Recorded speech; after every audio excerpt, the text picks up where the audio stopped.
Hello friends, नमस्कार, good evening. स्वागत है आप सभी का आपके अपने channel triple C by first study पर।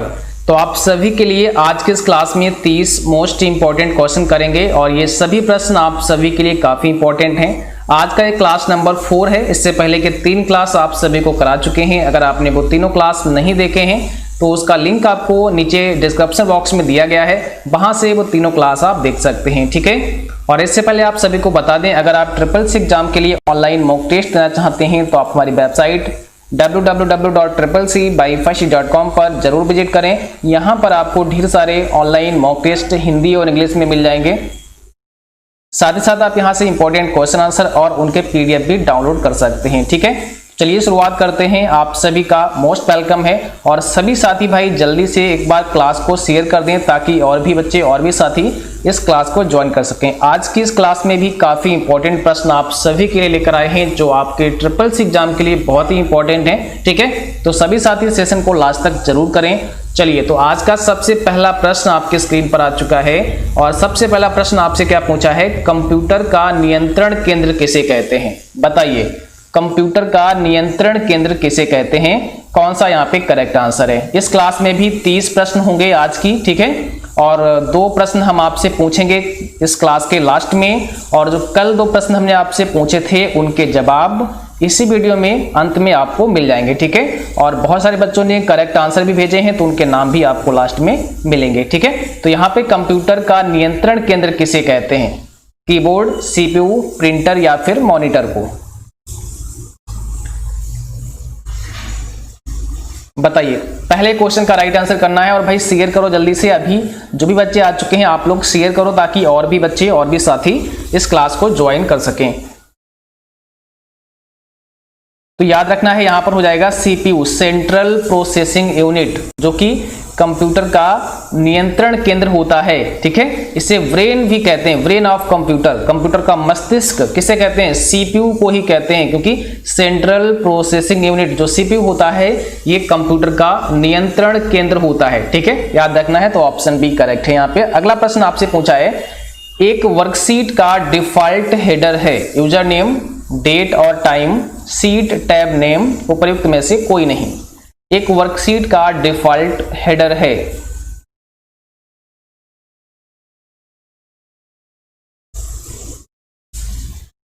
तो यहां पर कोई भी ऑप्शन करेक्ट नहीं है, इसलिए डी ऑप्शन आपका हो जाएगा, उपर्युक्त में से कोई नहीं। अगला प्रश्न पूछा है, बैंक में कितने रुपए जमा करने पर पैन कार्ड मांगा जाता है? ठीक है, कितने रुपए जमा करने पर पैन कार्ड मांगा जाता है?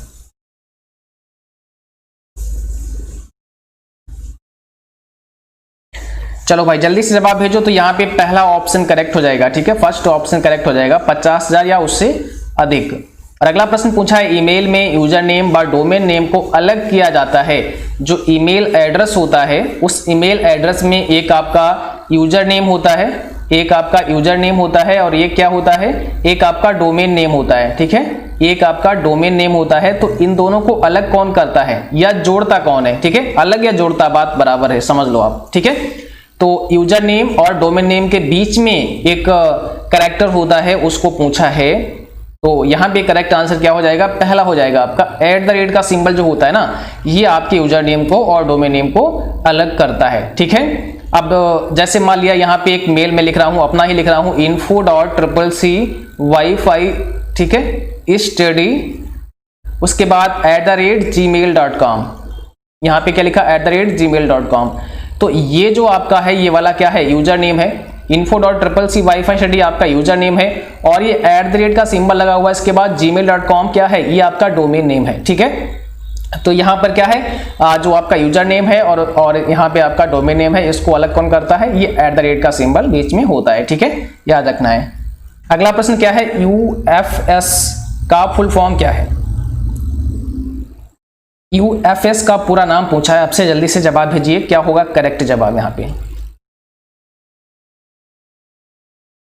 यूनिक्स फाइल सिस्टम होता है, Unix file source, user file system होता है, यूनिक फाइल सोर्स होता है। काफी इंपॉर्टेंट प्रश्न है, आप लोग ध्यान रखना है, ठीक है। सभी क्वेश्चन जितने भी करा रहे हैं सब बहुत ही इंपॉर्टेंट हैं आपके लिए। आप एक तरफ से सारे क्वेश्चन अच्छे से पढ़ेंगे, नोट्स बनाएंगे तो 100% आप लोग पास हो जाएंगे, ठीक है। और साथ साथ आप लोग अपने मॉक टेस्ट भी करते रहें ताकि आपको पता चले कि आप लोग कितना सीख रहे हैं। तो मॉक टेस्ट करना बहुत जरूरी होता है। जितने भी मॉक टेस्ट अवेलेबल हैं हमारी वेबसाइट पर उन सभी को करिए धीरे धीरे, वहां पर और भी आपके लिए मॉक टेस्ट आते रहेंगे, ओके। तो यहाँ पे आपका राइट आंसर क्या हो जाएगा, जल्दी से आप लोग बताइए कौन सा करेक्ट आंसर होगा। तो यहाँ पे देखिए पहला प्रश्न हो जाएगा यूनिक्स फाइल सिस्टम। क्या हो जाएगा, यूनिक्स फाइल सिस्टम होता है यूएफएस का फुल फॉर्म। अगला प्रश्न आपके स्क्रीन पर, और यहाँ पे पूछा है ईमेल किस प्रकार का हो सकता है। काफी अच्छा प्रश्न है और काफी इंपॉर्टेंट भी है। तो ईमेल किस प्रकार का हो सकता है, पब्लिक हो सकता है, प्राइवेट हो सकता है, दोनों पब्लिक और प्राइवेट हो सकता है, या इसमें से फिर कोई भी नहीं। तो कौन सा है आपका राइट आंसर, आप लोग जल्दी से जवाब भेजिए क्वेश्चन नंबर 6 का, ठीक है। और जो भी बच्चे अभी अभी आए हैं आप लोग जल्दी से क्लास को सबसे पहले तो भाई शेयर करो, ठीक है, और लाइक करो। शेयर और लाइक करना बिल्कुल मत भूला करो, ठीक है। तो सभी साथी शेयर और लाइक किया करो। और जो साथी चैनल पर अभी तक नए हैं, यानी कि जिन बच्चों ने अभी तक चैनल को सब्सक्राइब नहीं किया है, प्लीज सब्सक्राइब करें और बेल आइकन भी प्रेस कर लेना ताकि नोटिफिकेशन भी आपको मिलता रहे। तो ईमेल किस प्रकार का हो सकता है, ओनली प्राइवेट हो सकता है, ठीक है। ये कैसा हो सकता है, ओनली प्राइवेट हो सकता है। अगर आप किसी भी पर्सन को ईमेल करते हैं, मेल भेजते हैं, तो फिर क्या होता है वो उसके मेल पर जाएगा और वही पर्सन उसको देख सकता है। ये प्राइवेट रहता है, ये पब्लिक नहीं होता है। ऐसा नहीं कि आपने जैसे आप अपना फेसबुक पर कोई फोटो शेयर करते हैं, ठीक है, तो वो फोटो जो आपने फेसबुक पर शेयर किया है पब्लिक हो जाता है, कोई भी उसको देख सकता है, ठीक है। तो ऐसा नहीं होता है, आप जिस व्यक्ति को मेल करते हैं वही पर्टिकुलर व्यक्ति उस मेल को देख सकता है। ऐसा नहीं कि आपने मेल किया और कोई भी उसको देख ले, है ना, वही देख पाएगा जिसके लिए आपने भेजा होगा। तो ये ईमेल जो होता है किस प्रकार का होता है, केवल प्राइवेट होता है, ये पब्लिक नहीं होता है, ठीक है। अगला प्रश्न क्या है, आरडीएस का फुल फॉर्म क्या होता है। ये भी काफी इंपॉर्टेंट प्रश्न है, आरडीएस का फुल फॉर्म क्या होता है। चलिए भाई जल्दी से जवाब करिए।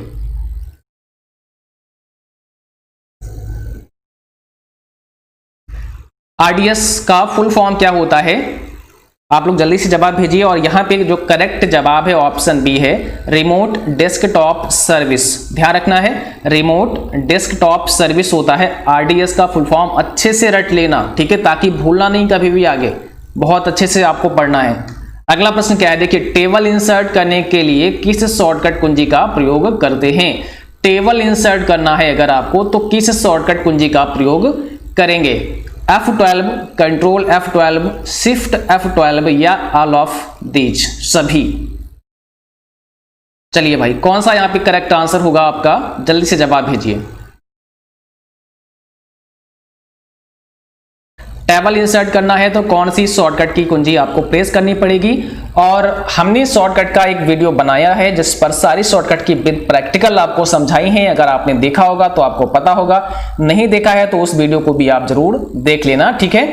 तो यहां पे जो करेक्ट आंसर है आपका, देखो यहां पे पूछा है टेबल इंसर्ट करने की शॉर्टकट की, तो यहां पे हो जाएगा कंट्रोल के साथ में F12। क्या हो जाएगा, कंट्रोल के साथ में आपका F12 हो जाएगा, ऑप्शन नंबर बी करेक्ट हो जाएगा। एक चीज यहां पर आपके लिए बहुत इंपॉर्टेंट है जिसे समझना बहुत जरूरी है। देखिए यहां पर इन्होंने केवल ये पूछा है कि टेबल इंसर्ट करने की शॉर्टकट की आप बता दीजिए। इन्होंने एमएस ऑफिस और लिब्रे ऑफिस का कोई भी नाम नहीं लिया है, ठीक है। तो आपको पता होना चाहिए कि आपके CCC एग्जाम में जो भी वर्ड प्रोसेसर, स्प्रेडशीट और इम्प्रेस के क्वेश्चन आएंगे, वर्ड प्रोसेसर और आपका जो इम्प्रेस है और स्प्रेडशीट है, इनके जो प्रश्न आएंगे वो सभी के सभी कहां से आएंगे, सभी के सभी लिब्रे ऑफिस से आएंगे, ठीक है। ये चीज आपको पहले से पता है, आपके सिलेबस में लिखा हुआ भी है कि लिब्रे ऑफिस से ही ये सारे क्वेश्चन आएंगे। हाँ, एक दो क्वेश्चन आपके आ सकते हैं, वो एमएस वर्ड से भी आ सकते हैं, एक्सेल से भी आ सकते हैं एंड पावर पॉइंट से भी आ सकते हैं, ठीक है। अगर हम इस शॉर्टकट की बात करें, कंट्रोल F12 या F12 की बात करें, तो ये F12 जो होता है अगर हम इसको एमएस वर्ड में देखेंगे, ठीक है, एमएस वर्ड में देखेंगे तो इसका मतलब होता है सेव एज करने के लिए। F12 दबाएंगे तो सेव एज का डायलॉग बॉक्स ओपन होता है, या कंट्रोल F12 दबाएंगे तो भी सेव एज का डायलॉग बॉक्स ओपन होता है एमएस वर्ड में, ठीक है। लेकिन यहां पर उन्होंने टेबल इंसर्ट करने की बात कर दी। अब टेबल इंसर्ट करने की जब बात कर दी तो आपको पता है कि यहां पर फिर हमारा जो लिब्रे ऑफिस है, उस लिब्रे ऑफिस में अगर हम बात करेंगे, लिब्रे ऑफिस राइटर में बात करेंगे, तो वहां पर जो टेबल इंसर्ट करने की शॉर्टकट की है वो कंट्रोल F12 है। ठीक है, तो ये डिपेंड करेगा आपके ऑप्शन पर, डिपेंड करेगा आपके क्वेश्चन पर। ठीक है, क्योंकि यहां पर अगर उन्होंने MS वर्ड में टेबल इंसर्ट करने की शॉर्टकट की क्या होती है और फिर यहां पर कंट्रोल F12 आपका गलत हो जाता है, क्योंकि MS वर्ड में तो कंट्रोल F12 होता ही नहीं है। उससे तो हम क्या करते हैं, सेव एज का डायलॉग बॉक्स ओपन करते हैं, आप F12 दबा सकते हैं या कंट्रोल F12 दबा सकते हैं। तो मेरा कहने का मतलब यह है कि आपको थोड़ा क्वेश्चन समझना पड़ेगा। ठीक है, थोड़ा सा लॉजिक आपको यूज करना पड़ेगा। ओके, तो यहां पर जो करेक्ट आंसर बनेगा option number B, control F12 बनेगा। और जो कंट्रोल F12 शॉर्टकट होती है, इसे हम टेबल इंसर्ट कर सकते हैं लिब्रे ऑफिस राइटर में। और लिब्रे ऑफिस राइटर एक प्रकार का क्या है, वर्ड प्रोसेसर प्रोग्राम है। ठीक है, जिसे आपको पढ़ना है। चलिए आगे क्वेश्चन अगला है आपकी स्क्रीन पर, और यहां पूछा है नंबर लिस्ट के लिए किस शॉर्टकट की कुंजी का प्रयोग करते हैं। अगर आपको नंबर लिस्ट इंसर्ट करनी है तो कौन सी शॉर्टकट की आप इस्तेमाल करते हैं। नंबर लिस्ट समझ गए, जैसे आप यहां 1 फिर 2 3 4 5 6 7 ऐसे करके नंबर लिस्ट चाहते हैं आप। ठीक है, तो नंबर लिस्ट के लिए आप कौन सी शॉर्टकट की इस्तेमाल करेंगे। तो नंबर लिस्ट करने के लिए F12 इस्तेमाल करते हैं, याद रखना है आपको। ये भी लिब्रे ऑफिस राइटर में ही बात की गई है। नंबर लिस्ट के लिए F12 आप इस्तेमाल करेंगे, F12 प्रेस करेंगे तो नंबर लिस्ट आपके सामने आ जाएगी। ओके, आगे बढ़ते हैं। अगला प्रश्न है टेलीग्राम ग्रुप में सदस्यों की अधिकतम संख्या क्या है। अगर बात करें टेलीग्राम ग्रुप की, तो वहां पर सदस्यों की अधिकतम संख्या कितनी हो सकती है, 10 के, 50 के, 100 के या 200 के।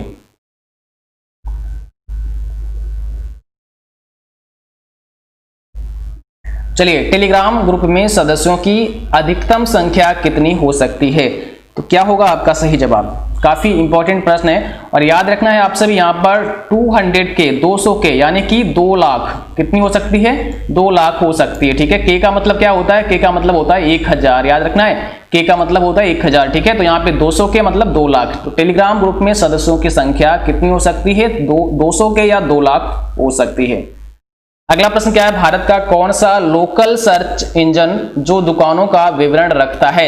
ऐसा लोकल सर्च इंजन जो कि दुकानों का विवरण रखता है कौन सा है, justdial.com है, google.com है, yahoo.com है या फिर नन ऑफ दी, जिसमें से कौन सा करेक्ट आंसर है। याद रखना है, भी काफी इंपॉर्टेंट प्रश्न है। भारत का कौन सा लोकल सर्च इंजन जो दुकानों का विवरण रखता है, तो ये है justdial.com, ऑप्शन पहला justdial.com, ऑप्शन पहला आपका सही आंसर है। ठीक है, चलिए अगले क्वेश्चन का जवाब करिए आप सभी और सही आंसर करना बिल्कुल। यहां पे पूछा है IoT मतलब कि इंटरनेट ऑफ थिंग्स का आविष्कार किसने किया। IoT का आविष्कार किसने किया, इंटरनेट ऑफ थिंग्स का आविष्कार किसने किया। बिल गेट्स ने किया, केविन एस्टन, स्टीव जॉब्स या फिर मैकडोनाल्ड, इसमें से कौन सा आपका सही जवाब है।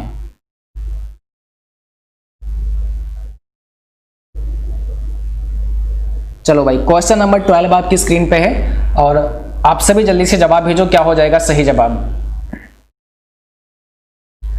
तो देखो यहां पर याद रखना है Kevin Aston, option B correct होगा, option number B Kevin Aston. अगला प्रश्न क्या है, निम्न में कौन MQTT प्रोटोकॉल को सुपरिभाषित करता है। कौन MQTT प्रोटोकॉल को सुपरिभाषित करता है। क्वेश्चन नंबर 13 में बताइए कौन सा करेक्ट आंसर होगा। Machine to machine, publish subscriber या रिक्वेस्ट और रिस्पॉन्स या इसमें से कोई नहीं। तो यहां पे करेक्ट आंसर होगा आपका ऑप्शन सी, रिक्वेस्ट और रिस्पॉन्स। अगला प्रश्न पूछा है, ईमेल भेजना किसके समान है। पत्र लिखने के समान है, तस्वीर बनाने के समान है, फोन पर बात करने के समान है, पैकेज भेजने के समान है। तो ईमेल भेजना किसके समान है, जल्दी से जवाब भेजिए। क्वेश्चन 14 आपके स्क्रीन पर है, आप लोगों का यहां पे जल्दी से जवाब आना चाहिए, क्या होगा करेक्ट आंसर। ईमेल भेजना किसके समान है बताइए। तो ईमेल भेजना एक पत्र लिखने के समान है, किसके समान है, पत्र लिखने के समान है ईमेल भेजना। इसको कहते हैं इलेक्ट्रॉनिक मेल, क्या कहते हैं, इलेक्ट्रॉनिक मेल कहते हैं। ठीक है, एक तो आप लोग पत्र लिखते हैं और उसको फिर कहां करते हैं, पोस्ट ऑफिस में डालते हैं, उसको आप स्पीड पोस्ट कर देते हैं या फिर आपने साधारण पोस्ट कर दिया और वो लेटर जो आपने लिखा है उस व्यक्ति के पास पहुंच जाता है, उस एड्रेस पर पहुंच जाता है जिसके एड्रेस पर आपने उस लेटर को भेजा है बाई पोस्ट। लेकिन यहां पर हम उसी पत्र को क्या करते हैं, हम इलेक्ट्रॉनिक रूप से भेजते हैं। ठीक है, हम इलेक्ट्रॉनिक रूप से भेजेंगे तो हमें उस व्यक्ति का एड्रेस पता होना चाहिए, है ना। तो एड्रेस का मतलब उस व्यक्ति का मुझे ईमेल आईडी पता होना चाहिए ताकि हम उसको इलेक्ट्रॉनिक मैसेज, इलेक्ट्रॉनिक पत्र भेज सकें।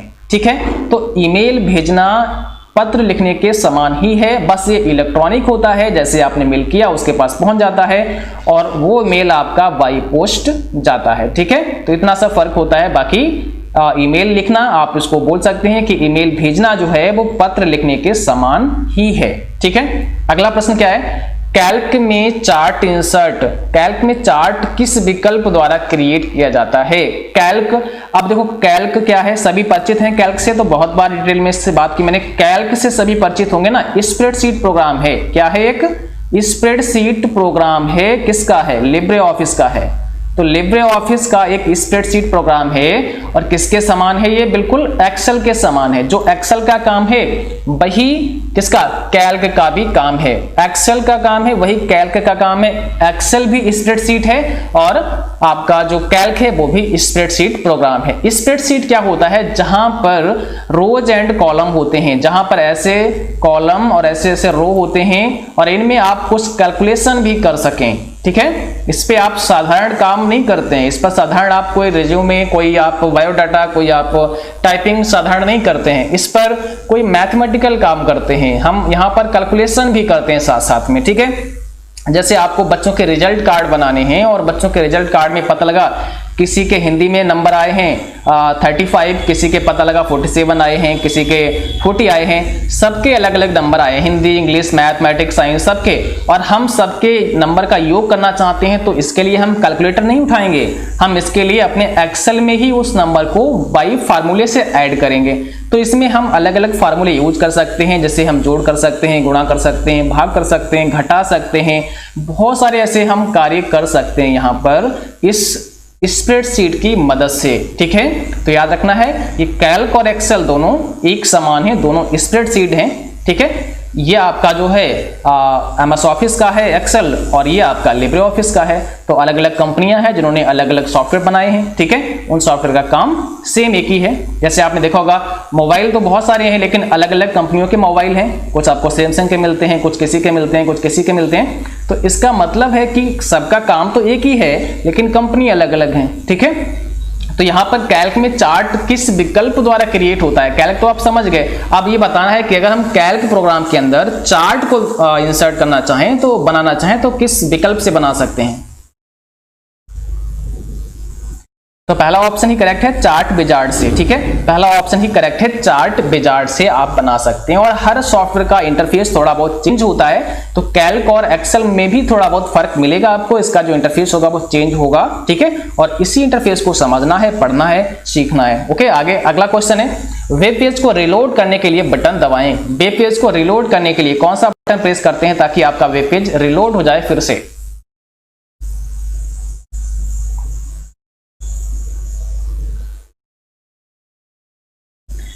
तो सिंपल सी बात है भाई, यहां पर ऑप्शन सी, रिफ्रेश कर देंगे हम उसको, है ना। वेब पेज को अगर रिलोड करना चाहते हैं, हम चाहते हैं कि दोबारा से रिलोड हो जाए, तो हम उसको रिफ्रेश कर देंगे। ऑप्शन नंबर सी करेक्ट हो जाएगा। अगला प्रश्न क्या है, इंटरनेट क्या है। नेटवर्कों का बड़ा नेटवर्क है, भारत सरकार के लिए संप्रेषण प्रणाली है, किसी बिजनेस के लिए आंतरिक संप्रेषण प्रणाली है, या फिर ऑल ऑफ दीज। तो इंटरनेट क्या है बताइए, इंटरनेट क्या है, आप लोग जल्दी से जवाब भेजिए। क्वेश्चन नंबर 17 आपके स्क्रीन पर है और क्या होगा यहाँ पे करेक्ट आंसर। तो पहला ही ऑप्शन करेक्ट है, नेटवर्कों का एक बड़ा नेटवर्क है इंटरनेट। इंटरनेट का फुल फॉर्म क्या होता है, ध्यान रखना है, इंटरनेशनल नेटवर्क, याद रहेगा आप लोगों को, इंटरनेशनल नेटवर्क होता है इंटरनेट का फुल फॉर्म, इंटरनेशनल नेटवर्क। ठीक है, यानी कि नेटवर्कों का बड़ा नेटवर्क ही इंटरनेट कहलाता है। ठीक है, अगला प्रश्न क्या है, खरीदारों के लिए अपने कंप्यूटर का प्रयोग करते हुए डैश के माध्यम से खरीदारी करना संभव है। बताइए, खरीदारों के लिए अपने कंप्यूटर का प्रयोग करते हुए डैश के माध्यम से खरीदारी करना संभव है। ई वर्ड, ई कॉमर्स, ई बिजनेस, ई स्पेंड। बताइए कौन सा करेक्ट आंसर यहाँ पे है। क्वेश्चन नंबर 18 आपकी स्क्रीन पर है और जल्दी से आप लोग जवाब भेजो क्वेश्चन नंबर 18 का। तो सही जवाब हो जाएगा ई कॉमर्स, ऑप्शन आपका बी यहाँ पे करेक्ट हो जाएगा। ई कॉमर्स का मतलब होता है इलेक्ट्रॉनिक कॉमर्स। अगला प्रश्न क्या है, ओआरजी का संबंध किससे है। ओआरजी आपने देखा होगा कई बार बहुत सारी वेबसाइट के लास्ट में .org होता है, तो ओआरजी का संबंध किससे है, शिक्षा से है, गैर व्यावसायिक संगठन या इसमें से कोई नहीं।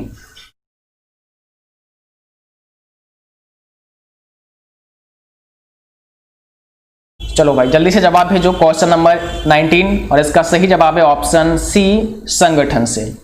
अगला प्रश्न क्या है, एक पॉइंटर डैश पर पोजीशन किया जाता है तब इसका आकार हाथ जैसा बन जाता है। अब एक पॉइंटर कहां पर पोजीशन किया जाता है तब इसका आकार हाथ जैसा बनेगा। Grammar error, hyperlink, spelling error, उपरोक्त में से कोई नहीं।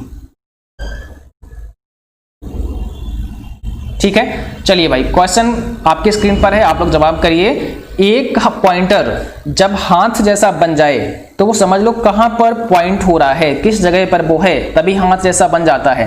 तो इसका मतलब वो हाइपरलिंक पर है, ऑप्शन बी करेक्ट है। आप जब किसी वेबसाइट पर जाते हैं, उस वेबसाइट पर बहुत सारा कंटेंट आपको देखने को मिलता है, बहुत कुछ लिखा हुआ दिखाई देता है, पढ़ने को मिलता है, उस पर बहुत सारे अलग अलग लिंक भी दिए होते हैं। ठीक है, लिंक मतलब वहां पर कोई ना कोई वेब पेज वहां पे लिंक किया गया है, ऐड किया गया है। और जब हम अपने किसी एक पेज पर किसी दूसरे पेज का कोई लिंक मतलब कोई एड्रेस, जिसे हम कहते हैं यूआरएल, इसका ना वेब पेज का यूआरएल, जब हम इसका यूआरएल अपने मेन पेज पर हम किसी स्थान पर क्या कर देते हैं, लगा देते हैं, उसमें इंसर्ट कर देते हैं और वहां पर लिख देते हैं क्लिक फॉर टेस्ट, मान लिया लिख दिया क्लिक फॉर टेस्ट। तो क्लिक फॉर टेस्ट जो है एक आपको यहाँ पे दिख रहा है और यहाँ पे कुछ लिखा है, तो इसके अंदर एक लिंक लगा है इस वाले पेज का। और जब आपका माउस पॉइंटर इस पर जाएगा, क्लिक फॉर टेस्ट पर जाएगा, तो वो हाथ जैसा बन जाएगा, उसका आकार हाथ के समान हो जाएगा।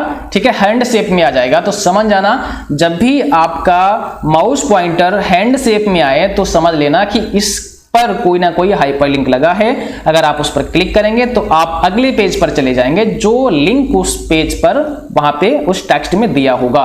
तो अगर आप यहां पे क्लिक कर देते हैं तो क्या होगा, ये वाला पेज खुल जाएगा, इस पेज पर आप सीधे ही पहुंच जाएंगे। ठीक है, तो वेबसाइट में यही होता है कि एक जो हमारा होम पेज होता है वेबसाइट का, होम पेज तो आप सभी जानते ही होंगे ना।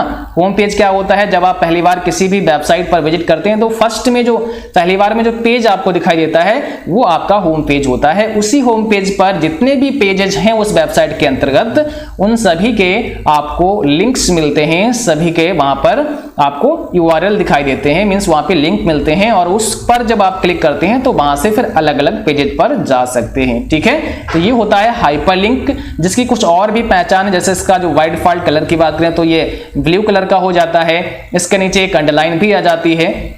ठीक है, और तीसरी पहचान है कि इसका जो माउस पॉइंटर है उसका आकार चेंज हो जाता है, उसका शेप जो है वो हैंड शेप में बदल जाता है।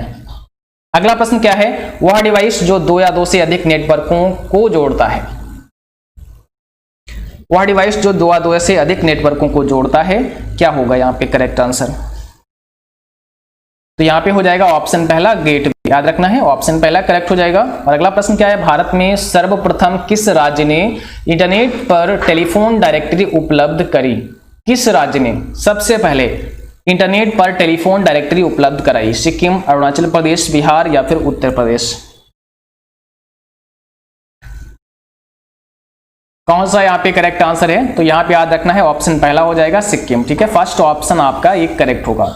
अगला प्रश्न है, निम्न में कनेक्टिविटी उदाहरण है किसका, इंटरनेट का, फ्लॉपी डिस्क का, पावर कार्ड का, डाटा का। कनेक्टिविटी एग्जाम्पल किसका है बताइए, कनेक्टिविटी किसका एग्जाम्पल है, जल्दी से जवाब भेजिए आप लोग, क्या हो जाएगा आपका सही जवाब। भाई कनेक्टिविटी किसका एग्जाम्पल है, तो इंटरनेट का है, पहला ऑप्शन यहाँ पे करेक्ट है, इंटरनेट का। अगला प्रश्न पूछा है, वेब पेज का एक वर्ड जिसे क्लिक करके दूसरा डॉक्यूमेंट खुलता है उसे क्या कहते हैं। अब देखो वही बात आगे जो मैंने अभी पीछे बताई थी आपको कि वेब पेज का एक वर्ड, वेब पेज पर कोई एक वर्ड है जिस पर आप क्लिक करते हैं और क्लिक करने पर दूसरा डॉक्यूमेंट आपका खुल जाता है, तो उस वर्ड को क्या कहते हैं, एंकर, हाइपरलिंक, यूआरएल या इनमें से कोई नहीं। तो उसी वर्ड को तो हम हाइपरलिंक के नाम से जानते हैं, है ना। जिस वर्ड पर हम क्लिक करते हैं और क्लिक करते ही हमारा माउस पॉइंटर जो हैंड शेप में आ जाए और वहां पे जब क्लिक करते हैं तो दूसरा डॉक्यूमेंट ओपन हो जाए, तो उसी वर्ड को हम हाइपरलिंक कहते हैं। ऑप्शन बी करेक्ट है यहाँ पे। अगला प्रश्न क्या है, जो व्यक्ति कंप्यूटर इनपुट के लिए अपने हाथों का प्रयोग नहीं कर पाते हैं, उनकी सहायता निम्न में से कौन सा सॉफ्टवेयर कर सकता है? Speech recognition, video conferencing, synthesiser या इसमें से कोई नहीं। 25 में बताइए कौन सा सही आंसर है, जल्दी से। जो व्यक्ति कंप्यूटर इनपुट के लिए अपने हाथों का प्रयोग नहीं कर पाते हैं, उनकी सहायता कौन करता है? Speech recognition. ऑप्शन पहला आपका करेक्ट है, याद रखना है। अगला प्रश्न क्या है, एक प्रकार का कैमरा है जो कंप्यूटर के साथ लगा होता है, जिसका प्रयोग वीडियो कॉन्फ्रेंसिंग, वीडियो चैटिंग या लाइव वेब ब्रॉडकास्ट के लिए होता है। उसे क्या कहते हैं? Web camera, browser camera, web pix या उपरोक्त में से कोई नहीं। 26 का बताइए कौन सा करेक्ट आंसर है। चलिए भाई जल्दी से जवाब करिए, और वीडियो जिस बच्चों ने अभी तक नहीं शेयर किया है प्लीज सभी शेयर करिए, लाइक करिए और चैनल को सब्सक्राइब जरूर करिए, ठीक है। यहाँ पे कौन सा करेक्ट आंसर होगा? ऑप्शन पहला हो जाएगा, वेब कैमरा। एक प्रकार का कैमरा होता है जो आपके कंप्यूटर में लगा होता है, जिसका प्रयोग आप कब करते हैं? वीडियो कॉन्फ्रेंसिंग करना है, वीडियो चैटिंग करना है, कोई लाइव आपको ब्रॉडकास्ट करना है, तब हम इसका इस्तेमाल करते हैं, ठीक है। तो ये होता है वेब कैमरा। अगला प्रश्न है, कंप्यूटर में प्रिंटेड डायग्राम पाने के लिए इस्तेमाल करते हैं। अगर आप चाहते हैं कि आपके कंप्यूटर में कोई प्रिंटेड डायग्राम आ जाए, कोई छपा हुआ टेक्स्ट आ जाए जहां पर आपने कुछ लिखा है वो आपके कंप्यूटर में आ जाए, ओके, तो उसके लिए आप क्या इस्तेमाल करेंगे? प्रिंटर, माउस, कीबोर्ड या स्कैनर? बताइए। क्वेश्चन 27 आपके स्क्रीन पर है, आप लोग जल्दी से जवाब कीजिए यहाँ पे कौन सा करेक्ट आंसर है। कंप्यूटर में जो प्रिंटेड डायग्राम है उनको लेने के लिए, उनको पाने के लिए आप क्या करेंगे, किसका इस्तेमाल करेंगे? प्रिंटेड डायग्राम जैसे आपका फोटो हो सकता है, आपका फोटो हो सकता है, ठीक है। आप कोई डॉक्यूमेंट है उसको स्कैन कर रहे हैं, वो हो सकता है। तो सॉरी यहाँ पे मैंने बोल ही दिया स्कैन, तो यहाँ पे क्या हो जाएगा? डी हो जाएगा, स्कैनर, ठीक है। क्या हो जाएगा? डी हो जाएगा, स्कैनर आपका। क्योंकि देखिए जब आपके पास एक फोटो इमेज है और आपने कोई फॉर्म ऑनलाइन कराया, आप चाहते हैं कि वो फॉर्म में हमारा फोटो लगेगा, तो क्या करेंगे? आप उसको स्कैनर पर रख करके स्कैन करेंगे, ठीक है। आपके पास कुछ नोट्स हैं, छपे हुए नोट्स हैं, कुछ प्रिंट आउट निकले हुए नोट्स हैं, आप चाहते हैं उनको हम अपने जीमेल में सेव करेंगे, अपने कंप्यूटर में उनको सेव करेंगे, तो उनको ले जाने के लिए क्या करना पड़ेगा, है ना। ये सब प्रिंटेड डायग्राम है, इन प्रिंटेड डायग्राम को कंप्यूटर में ले जाने के लिए आपको स्कैन ही तो करना पड़ेगा, है ना। तो इनको हम क्या करेंगे? स्कैन करेंगे। और स्कैन किससे करते हैं भाई? स्कैनर से करते हैं। स्कैनर से हम स्कैन करते हैं। और स्कैनर किस प्रकार का डिवाइस होता है? तो इनपुट डिवाइस होता है जो कि हमारे सिस्टम में इनपुट करता है। तो स्कैनर यहां पे करेक्ट आंसर हो जाएगा आपका, याद रखना है। अगला प्रश्न क्या है, निम्न में कौन सा एक इनपुट डिवाइस का उदाहरण है? इसमें से इनपुट डिवाइस पूछा है, स्कैनर, स्पीकर, सीडी और प्रिंटर। अभी अभी बताया आपको जस्ट इससे पहले एक क्वेश्चन में, ठीक है। तो आपको याद होगा तो जल्दी से जवाब करिए, कौन सा एक इनपुट डिवाइस का एग्जाम्पल है। 28 का सही जवाब क्या हो जाएगा? तो यहां पे करेक्ट आंसर है ऑप्शन पहला, क्योंकि स्कैनर, यहां पे देखो स्पीकर की बात करें, सीडी, प्रिंटर, सब के सब आउटपुट डिवाइस हैं। सीडी तो आपका एक स्टोरेज डिवाइस है और स्कैनर जो है आपका वो क्या है? एक प्रकार का इनपुट डिवाइस है। तो पहला ऑप्शन करेक्ट है। चलिए अगला प्रश्न क्या है, स्क्रीन पर किसी मद को उठाकर किसी दूसरे स्थान पर ले जाने के लिए माउस के प्रयोग के वर्णन हेतु प्रयुक्त पद कौन सा है? अब स्क्रीन पर किसी मद को, ठीक है, किसी आप मद मीन्स किसी फाइल को उठाकर किसी दूसरे स्थान पर अगर ले जाते हैं, किससे? माउस के प्रयोग से, तो उसको हम क्या बोलेंगे?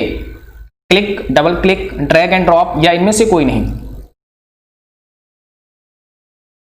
कई बार आपने ऐसा देखा होगा, ऐसा आप अगर यूज करते हैं तो आपको तो पता होगा, है ना। कंप्यूटर अगर यूज करते हैं तो क्या होता है ना, किसी फाइल को अगर आप माउस से उठाते हैं, मींस माउस का लेफ्ट बटन उस फाइल पे आपने दबा लिया और उसको फिर खींचते हुए ले आते हैं, ऐसे करके खींचते हुए ले आ रहे हैं और उसको यहां छोड़ दिया तो वो फाइल यहां आ गई, तो उसको हम क्या कहते हैं? ड्रैग एंड ड्रॉप कहते हैं। उसको क्या कहते हैं? ड्रैग एंड ड्रॉप कहते हैं, याद रखना है। ऑप्शन नंबर सी, उसको हम ड्रैग करते हैं, खींचते हैं और खींचने के बाद क्या करते हैं? छोड़ देते हैं। तो ये हो गया ड्रैग एंड ड्रॉप, ठीक है। तो ऑप्शन सी करेक्ट है। अगला प्रश्न बताइए।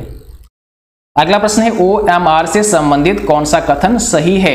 अब OMR क्या करता है? कागज पहचानता है, कंप्यूटर द्वारा पढ़े जाने योग्य कागज पर लगे निशान को पहचानता है, चित्र पहचान लेता है या रंग को पहचान लेता है? बताइए। ऑप्टिकल मार्क रीडर इसका फुल फॉर्म होता है OMR का, ऑप्टिकल मार्क रीडर, ठीक है।